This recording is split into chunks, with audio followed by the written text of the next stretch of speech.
and go into the fantastic. Brilliant. So we'll just give people a couple of minutes to as they join and then we will get going. That's fabulous. Fantastic.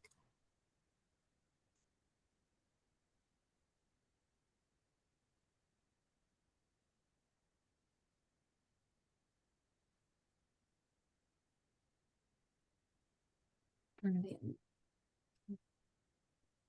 See people rolling in, which is fantastic.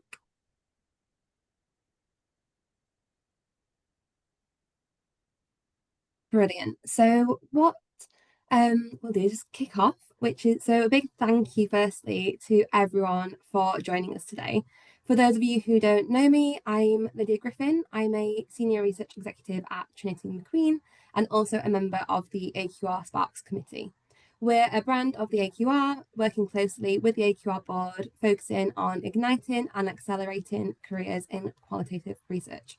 It also includes facilitating events, especially for those with less than 7 years experience in the industry. So today we are very excited to be hearing from this year's AQR Parker Prize for Emerging Talent winner, Coco Ravan, and Diabetes UK's Andy Broomhead. So they will both be kind of sharing with us their groundbreaking study on diabetes stigma among global majority groups and how that became a career-defining project, sharing with us practical lessons that every researcher can apply. So from navigating cultural sensitivities to co-creating solutions with empathy and purpose. So I've had the absolute pleasure of meeting Coco and Andy over the last few weeks, and I know that they are incredibly passionate about research and the study in particular. And I am absolutely confident that they will do a fantastic job sharing their knowledge with us and their experience with us all today. So if you have any questions whatsoever throughout the webinar, please feel free to drop them in the Q&A box at the bottom, and we will kind of come back to those at the end of the session. So enough from me. I'm going to hand over to Coco and Andy, and yes, please enjoy. Fantastic. Thank you, Lydia. That was a lovely introduction. And thank you everyone else for joining as well. Appreciate you giving up your time. Hopefully, because of the convenient timing of this webinar, you're able to munch on some lunch in the background. But yes, thank you very, very much for joining. And Andy and I are excited to tell you about this project in particular and sort of the story behind why, for me, it played such an important part in the AQR Parker Prize. A quick introduction to us. So for me, my name's Coco. I'm a research manager at Magenta. I've been here for about 2 years now, and the project that we'll be focusing on today, for me, is sort of a standout project, which I think for junior researchers has lots of tangible tips for you to adopt into your research, but also those considerations we often talk about, but actually sometimes forget to practice what we preach. And Andy, would you like to introduce yourself? Yeah, thanks, Coco. Thanks, Lydia. Yes, so I'm Andy Broomhead. I'm head of communities and volunteering at Diabetes UK. I'm also the strategic co-lead for all our work on tackling diabetes stigma. I've been with the organisation for, I think it's nearly 9 years. I also live with diabetes. I've had type 1 diabetes for 24 years. So it's great to work with Coco and Magenta on this project. Fantastic, thank you. So today we're going to be focusing on this diabetes stigma project that Andy and I worked on together and the role that it played in the AQR Parker Prize. Before we get into that, one of the questions that I was asked during the application process for the AQR Parker Prize was this: tell us a little bit about you, what motivates and drives you to encourage positive changes.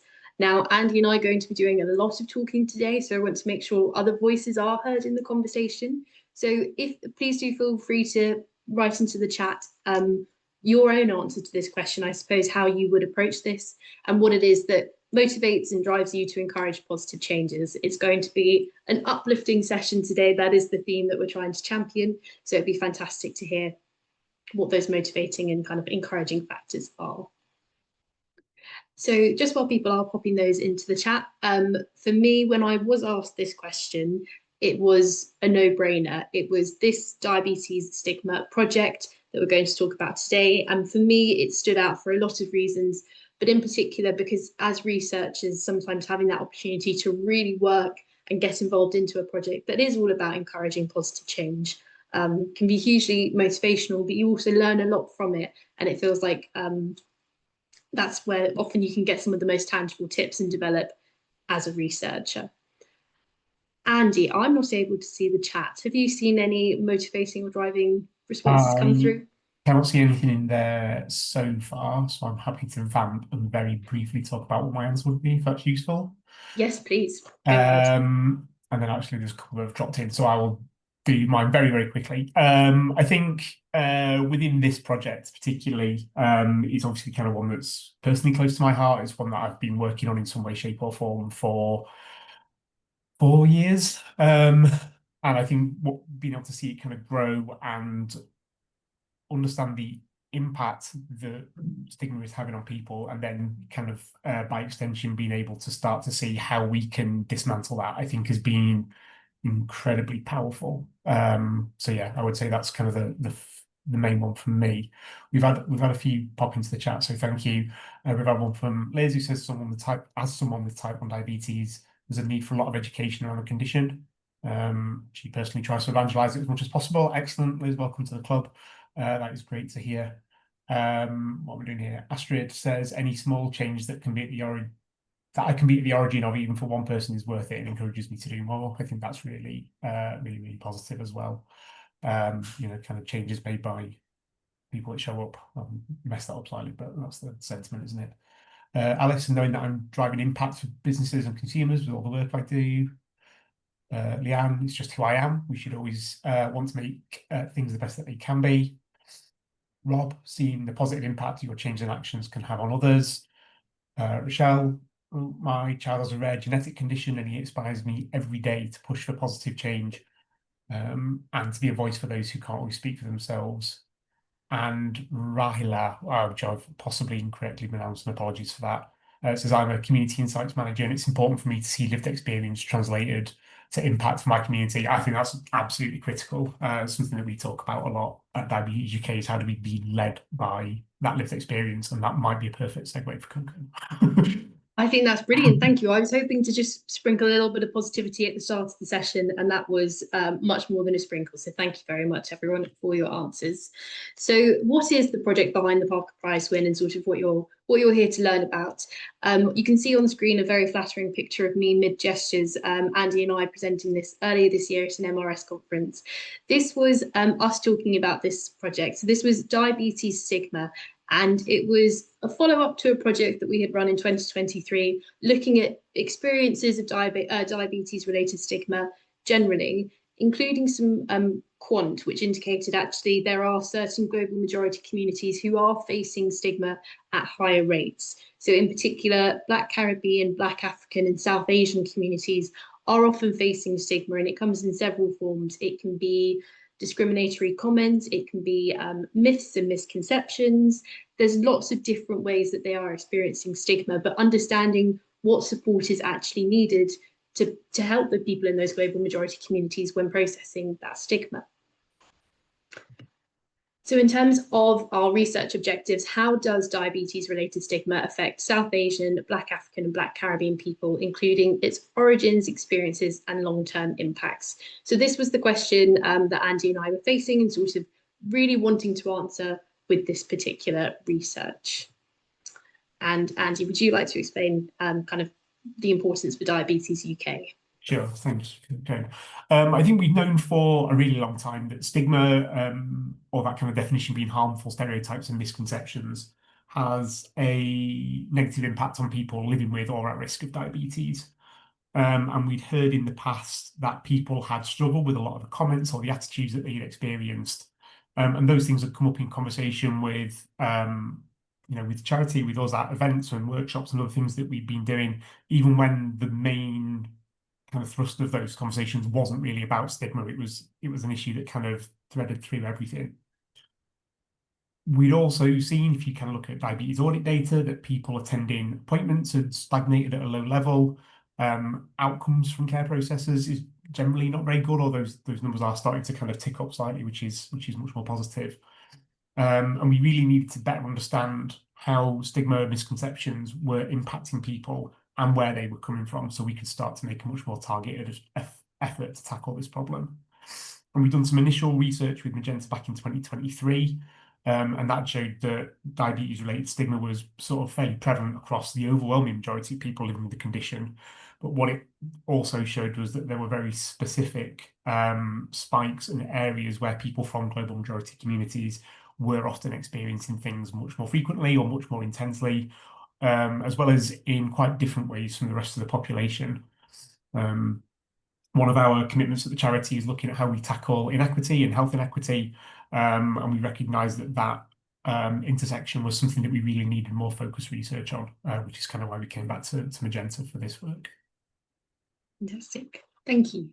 So we will be talking about it in a lot of detail today, but it's one thing for us to be telling you about this project. It's another thing to hear from the people involved in the research who were the ones directly being impacted by diabetes-related stigma.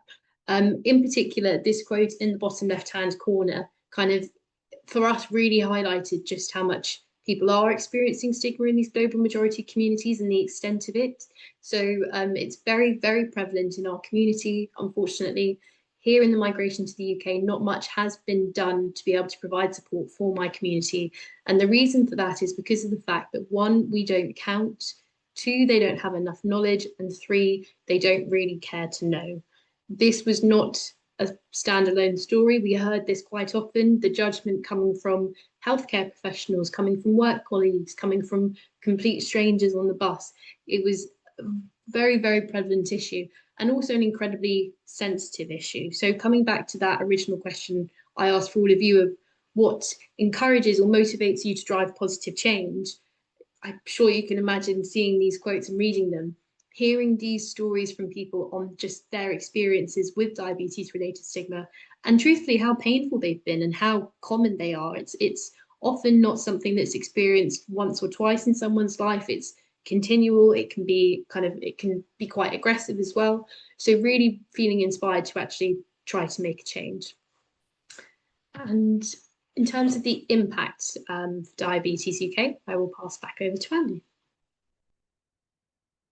Thank you. Oops, on mute, sorry. So I think there were a couple of really sort of standout things for us. I think it's absolutely been groundbreaking because for the first time we've had kind of firstly solid data, which is never a bad thing, but also we've had these kind of testimonies and these kind of quotes that Coco's just shared that talks about both the breadth and the depth of the experiences of people living with diabetes or living with an elevated risk of diabetes as well. And I think it's given us a really sure footing to be able to talk about, kind of talk more confidently about why this is a problem and also where we need to do more work to be able to create positive change for people. And it shows us where we've still got more gaps, I think. Diabetes is a complex condition, type 2 diabetes in particular, has a lot of risk factors and a lot of intersectionality. So things like ethnicity, socioeconomic disadvantage, genetics, age, gender, all those things kind of combine. And this work really showed us where we needed to do more to be able to understand the experiences of people from global majority communities. And it also kind of really interestingly, I think, highlighted that the language that we might use for a general audience doesn't always apply equally. So one of the most surprising things that we heard from this was we tend to use general language around managing blood glucose levels, blood sugar levels.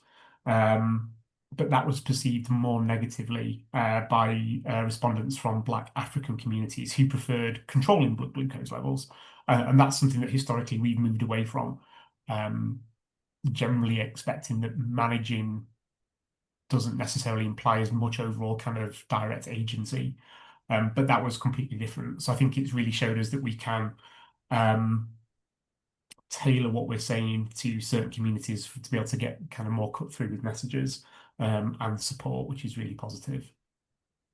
We've also used evidence from the research to be able to bring together a panel of people with lived experience that help shape our future plans and campaigns. We've given them a platform to be able to share their stories at national healthcare professional conferences, through moments like World Diabetes Day. It's World Diabetes Day tomorrow. And if you have a favourite or least worst approach to using social media, you might have started to see some things from Diabetes UK on there about our campaign called Strike Out Stigma, which will be launching tomorrow. But I would say finally, the first thing is that really fundamentally, the research has allowed us to cement this idea of tackling diabetes stigma at the heart of the long-term strategy of the organisation. I think the story that I kind of tend to tell is that maybe 4 years ago, this was a line on a project plan, on a really kind of long page of things to do. And now it is one of the central and most fundamental pillars to the long-term strategy of the charity over the next kind of 10, 15 years. And I think being able to get the insight and the certainty from the research to tell us what we need to be doing has been absolutely transformational in that respect as well. Fantastic. Thank you, Andy. And bonus points for anyone who's promoting the Strike Out Stigma hashtag tomorrow. So in terms of what this project really taught me and sort of the influence of this project behind the AQR Parker Prize, the AQR Parker Prize is a prize about championing junior talent within the research industry. And that question from the beginning was one of the questions on the application form. And it did challenge me to think what has been that one project that stood out in particular, and I feel has helped shape me as a researcher and kind of continue to learn and grow. The reason for this one is because it's been one of my first dipping my toe into social research, in particular healthcare research, which from this project is now my favourite sector to conduct research for. And it does come back to that driving positive change and getting to hear people's stories and understand how they've influenced them and actually what can be done about it to better support them. So for me, it was an absolute no-brainer. That's not a particularly practical tip that you can all go home with. So instead, we're going to be talking about a couple of learnings from across the project. Now, the first one is cultural sensitivity and nuance are essential. So within this project, we were doing one-to-one interviews with participants from Black Caribbean, Black African and South Asian global communities.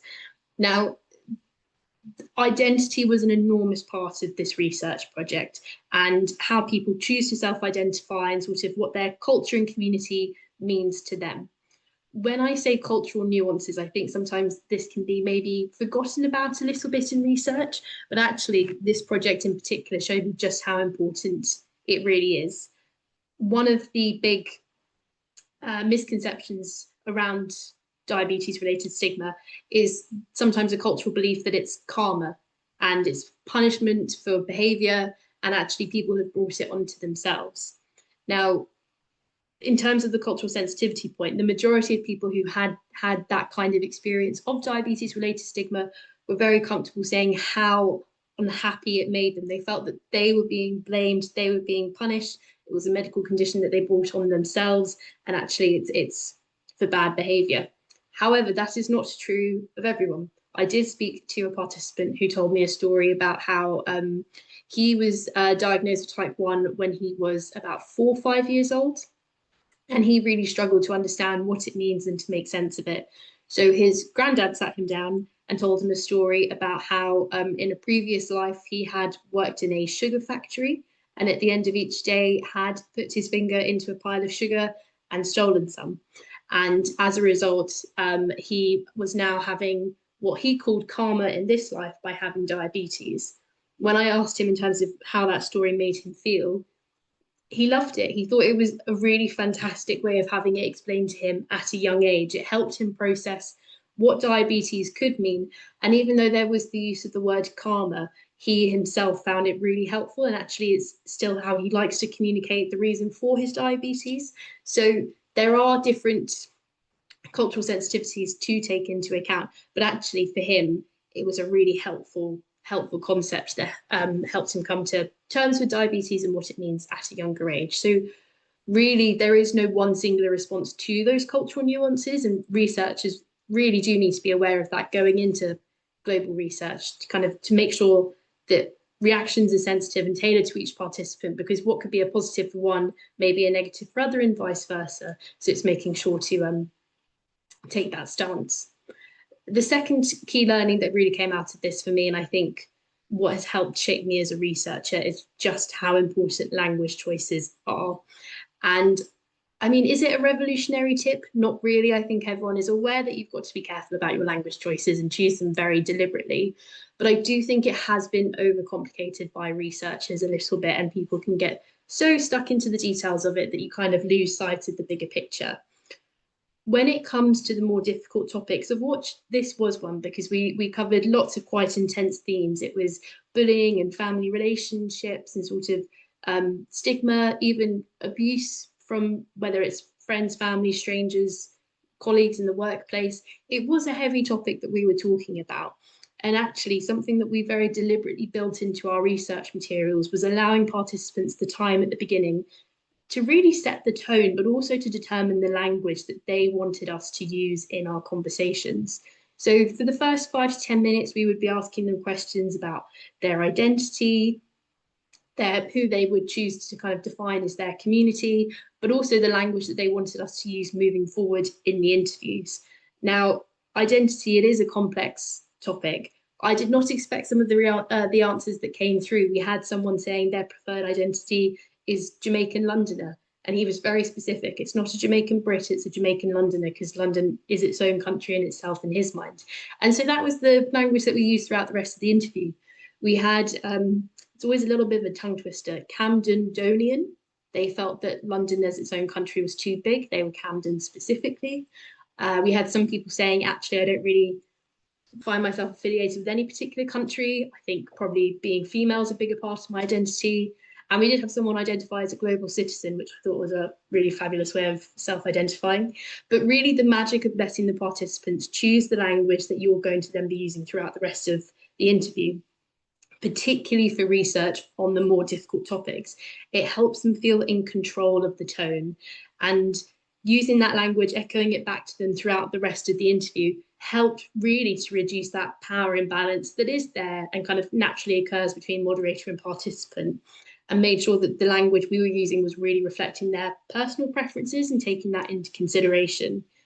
Because the topic was a little bit heavier, it also meant that it got off onto a bit of a friendlier note, and it can help reassure, put participants at ease.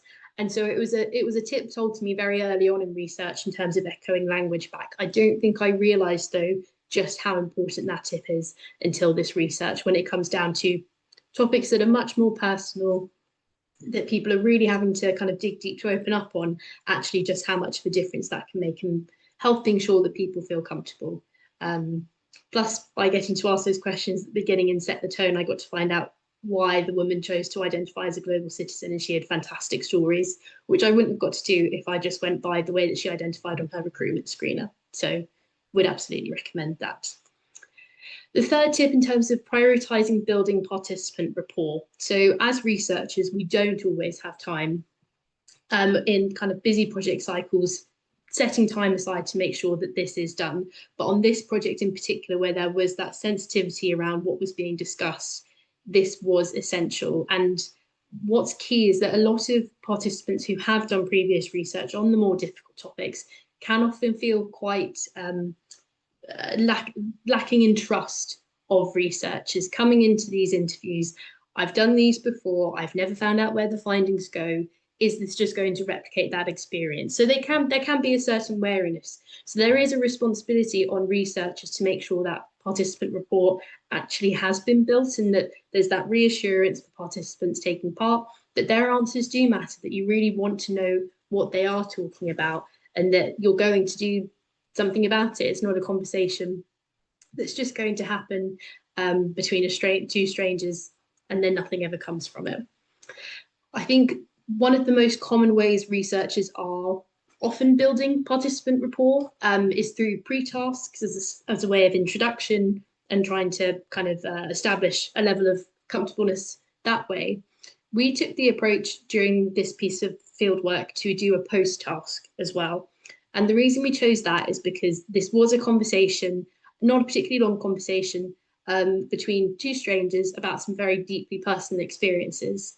And if I completely kind of U-turned on this group now and we did a focus group on bright green cars, over the next 3 to 4 weeks, you will, if you do see a bright green car, likely to be far more alert to it and recognise it straight away because of that conversation. It's the same principle for this, but it's not bright green cars. It's health inequalities. It's comments from friends and family. It's reflecting on some of the hardest things people have had to talk about and feeling comfortable opening up and feeling like they can talk about it. So we introduced this post task, and we just said, if you have any experiences of diabetes related stigma over the next couple of weeks, please do let us know. It's about taking that responsibility to make sure you have kindly offered to talk about difficult things. Please know that we are here to support you. There are other helplines that can support you as well. And that was hugely valuable. It was not mandatory in the slightest, and yet we had huge responses coming through of it because of that heightened awareness. And it actually helped support a lot of the findings that we did find during those interviews.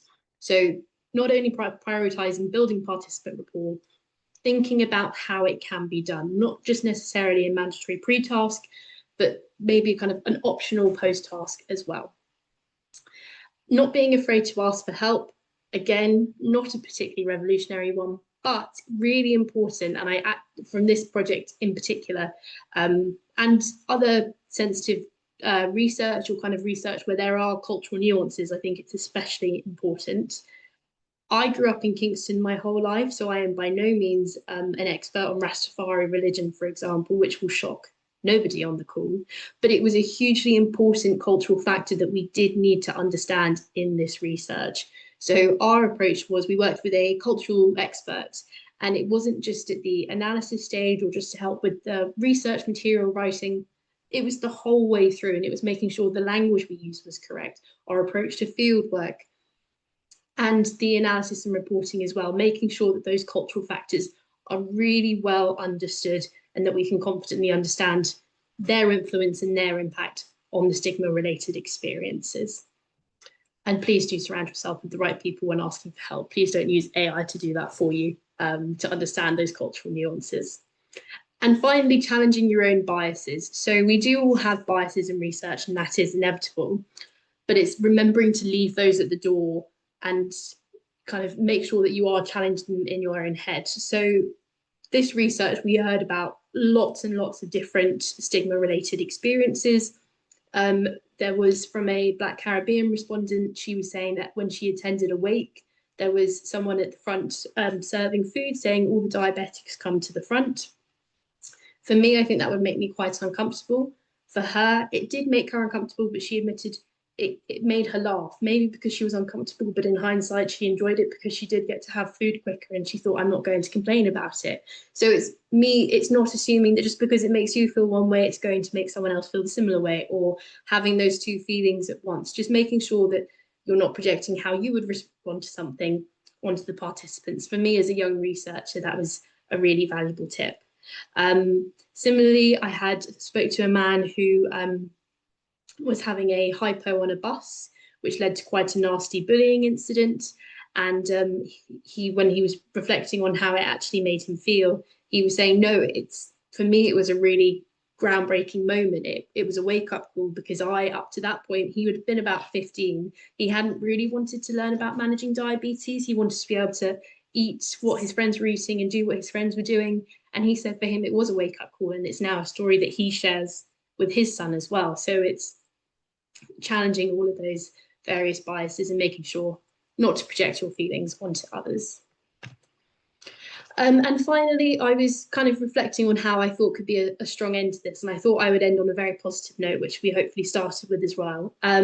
My tip is surround yourself with good people on your team, and often in research there can be some quite challenging topics, and there's a responsibility as researchers to ensure participant well-being. But also something that actually I really learned from this project, and I think helped shape me into a researcher, was ensuring that positive environment I was surrounded by. So for this particular interview that these Slack messages are about, I had spoken to a woman who kept telling me that she hadn't received the Teams link, and could we do the interview over the phone instead? So I said, absolutely. And about 2 minutes into the phone call, she told me that she was a sex trafficking victim. And the reason that she had wanted to do it over a phone call rather than Teams, she said, I just can't stand it when I tell people that and I have to see their face react. And as soon as she said it, it was easily one of my most enjoyable interviews, because you could feel the relief coming off of her once she had admitted it. She was laughing for lots of it, even though we were still talking about a very challenging topic. It completely set her mind at ease. That's not to say that sometimes finding out that information just on the spot like that, it can be very difficult as researchers. So making sure that you are taking on those various tips beforehand, but also making sure you take care of yourself. I think that is really the best way to inspire and kind of encourage positive change, which is what the AQR Parker Prize is about. So I think we were able to do that for participants and make sure that the support advice was being actioned, and sort of it clearly is, and the timing of this webinar could not be better ahead of the campaign launching tomorrow. But it's equally about to drive and encourage positive change, I think, looking after ourselves as researchers as well. So that is that. I think, Lydia, do we have time for some questions, hopefully? We absolutely do. And firstly, just thank you so much, Coco and Andy. That was absolutely fascinating. I know there's so many learnings that I will be taking away as a researcher myself, and I'm sure everyone on the call will be doing as well. So we've had a few in the Q&A box, but please do keep adding them in if we have any others. The first one was about how did you ensure the voices of participants were authentically represented in your reporting? I think you did answer that a little bit throughout anyway, but just I thought we would give some space to that. Yeah, no, absolutely. It was something that was obviously incredibly important to us, because it comes back to that point of you are asking people to give up their time, talk about something very deeply personal, but also a lot of the stigma related stories we were hearing weren't from strangers. It was from friends and family and colleagues, people who you have quite difficult relationships with. They're not just easily explained. It could be, well, I did hear that stigma from my mum, but no, I'm not upset with her about it. It's reflective of the beliefs that she heard growing up, or that kind of thing. So for us, it was about making sure everything was phrased with the full context, and it's not just the cultural factors, it's who said it, how did it make that person feel, sort of what was the long-term impact of it. And something that we included in the discussion guide was how did it make you feel at the time? How did it make you feel looking back on it now, to capture that change in behaviours as well, and sort of change of opinions. So it was exploring stigma experiences in their entirety, and then really case studies, making sure that those case studies were reflected in the final report and the recommendations, not just taking things snippets, or not fully diving into how something really made someone feel. Fantastic, that's brilliant.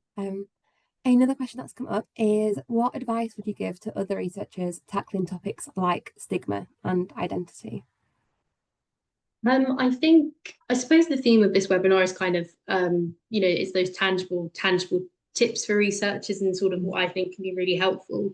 Sometimes the first time that you're looking at a difficult topic, such as stigma, I think you're aware it's a scary topic, and there's a lot of fear about saying the wrong thing, or getting something wrong and not knowing enough about it. I think taking the time to do the research is very important, so you have that understanding. From my experience on this project and other similar projects, where language in particular has been really important for not causing any upset, I think just don't be afraid to ask the question. People would rather you ask the question, and then you can revise things, rather than no one bothering to ask the question in the first place because they're so afraid of getting it wrong. And so it's sort of the thing where, when we were asking people how they self-identify, ask that question rather than saying, oh, in your form you say this is how you choose to identify, repeating them back to them, but that doesn't really ring true with how they would choose to self-identify. So I think for the difficult topics, absolutely do the research. There's so much research out there, especially on diabetes related stigma, kind of for this example. But don't be afraid to ask those questions in fear of getting it wrong. It's better to ask the question, and then you can make that positive change as a result of it. Yeah, fantastic. Another question that we've got is about the post task, and that sounded really, really interesting. So knowing that clients often crunched for time, they would really like to know how you actually manage the data collation, and did you build it into the time frame or share with the client as a separate document? Yeah, no, I think I love to talk about this this post task. I think it's a fantastic idea. It's maybe had the highest uptake of a non-compulsory task I have seen in research. The interviews were staggered, and there was also really no end point specifically. I think we gave a rough outline of, maybe the next 2 to 3 weeks. I don't think we heard from anyone about from 10 days after the interviews, 2 weeks at absolute most. But we sent it out on WhatsApp from the moderator directly following the interview. And it was the options here if you do want it.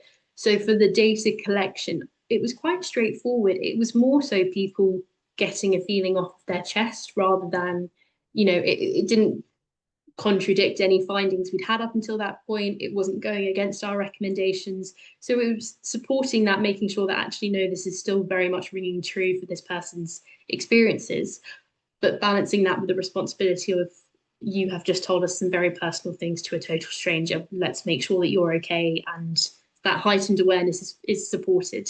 So I think, did we build it into the time frame? I'm sure we did, but it was also something that was being conducted alongside the analysis and reporting. It wasn't sort of changing the story of that, so to speak. Yeah, fantastic. And we have another one, I think, mainly for Andy as well. So this one is just asking what is next for Diabetes UK. So are there any plans to build on this study?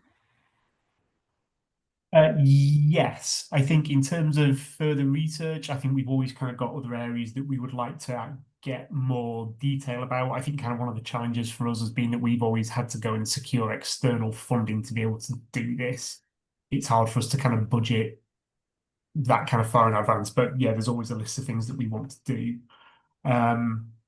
In terms of kind of building off it in a slightly more tangible way, as I say, kind of our campaign launches tomorrow.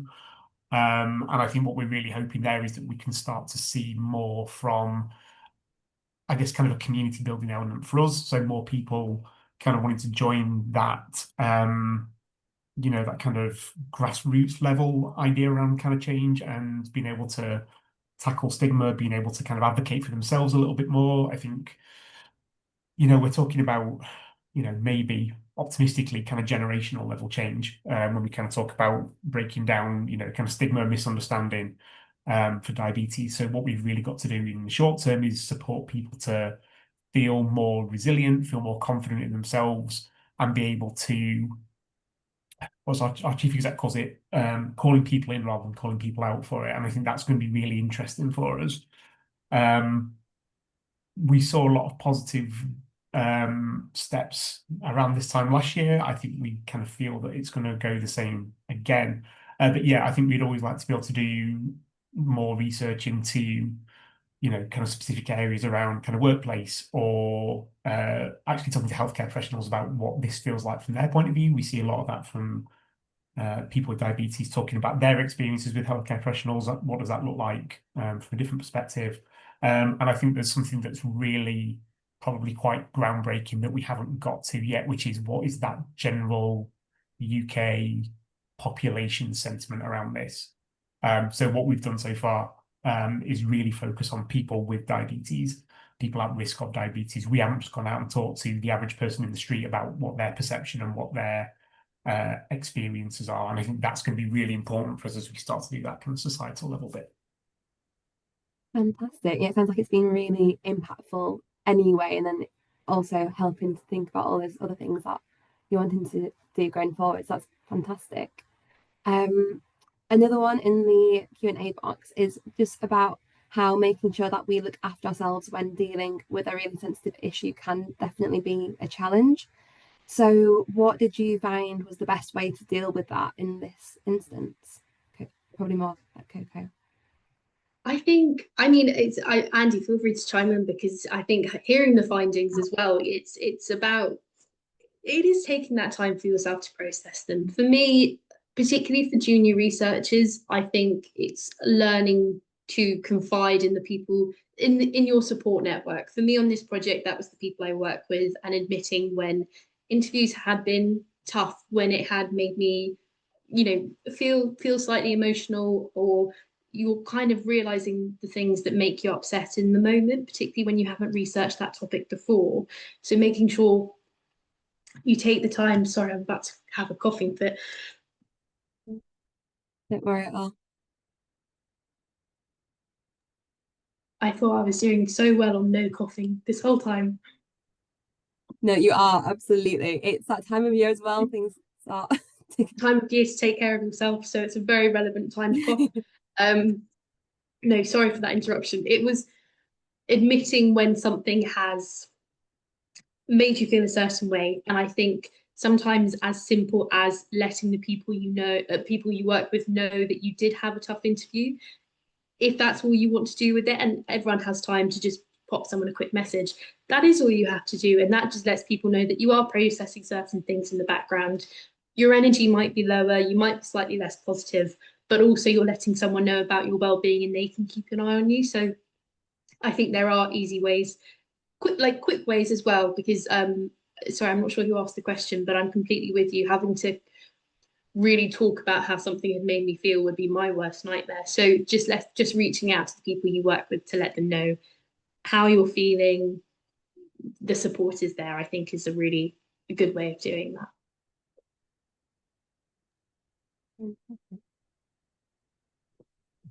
Andy, I was wondering, have you got any Uh, thoughts for yourself? Obviously, like Coco said, obviously yeah, hearing those reflected back, I guess. yeah, it's interesting. I think it's sometimes a little bit of a busman's holiday working for Diabetes UK because I'm kind of living with the condition, 24/7. I'm kind of, looking at it from a, excuse me, slightly more, objective point of view, 40, 50 hours a week. And I think, yeah, I think there is definitely something about recognizing that you kind of almost get to a point where sometimes these things feel a little bit abstract because you're kind of hearing them all the time, but also recognizing that your own experiences are coming through in what people are saying, those things that you've probably not thought about in kind of like 10, 15 years. Um, they suddenly kind of come, quite close to the surface. And I think it's about, as kind of Coco says, being able to find the time and space. I'm probably quite privileged in the sense that, I'm working with 350 other people that are, invested in this kind of idea about diabetes, 24/7. Well, maybe not 24/7, but 35 hours a week or whatever.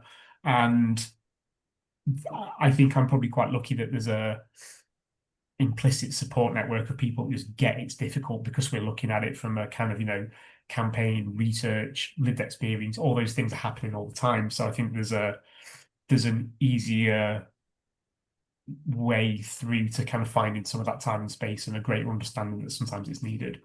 But yeah, I mean, I suppose kind of more broadly, I think Coco's covered it really well. It's, we're all human and we're all kind of reacting to things in different ways and recognizing what are those bits that mean that we need, yeah, just a little bit of kind of headspace, and maybe just kind of a bit of fresh air sometimes.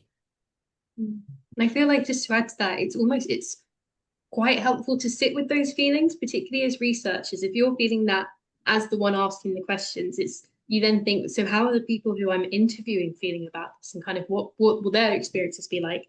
So I feel like taking that time to actually sit with it and think, is this something that we could be embedding into the research to offer better support for the participants as well? Sort of what is working for you to talk about those feelings yourself? Can that be done for the participants? I mean, that sort of shaped the post task unintentionally.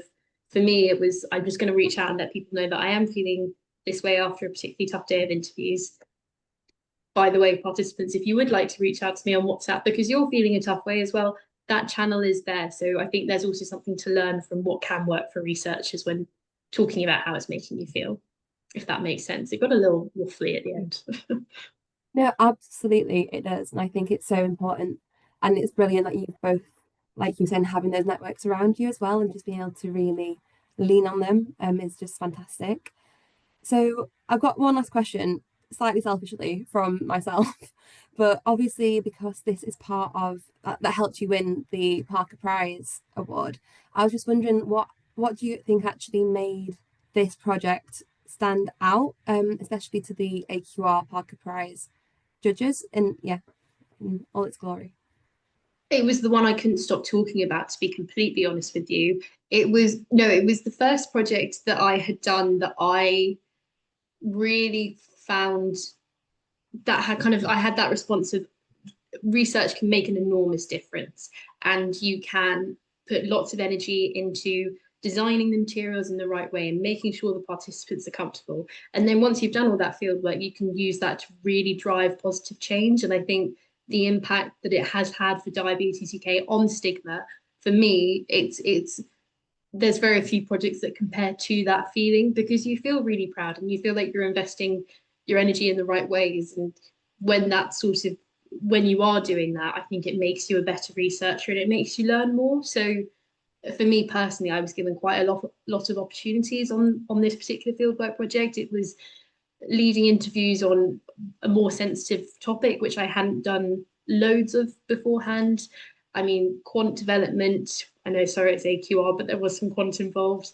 And just getting to take a lead on analysis and reporting and owning some more of that. And because we were all a very close project team checking in on each other, because it was more sensitive, you then have that relationship of, let's tailor the guide a bit to this. The way you've done that analysis isn't quite right because you haven't taken into consideration these other factors.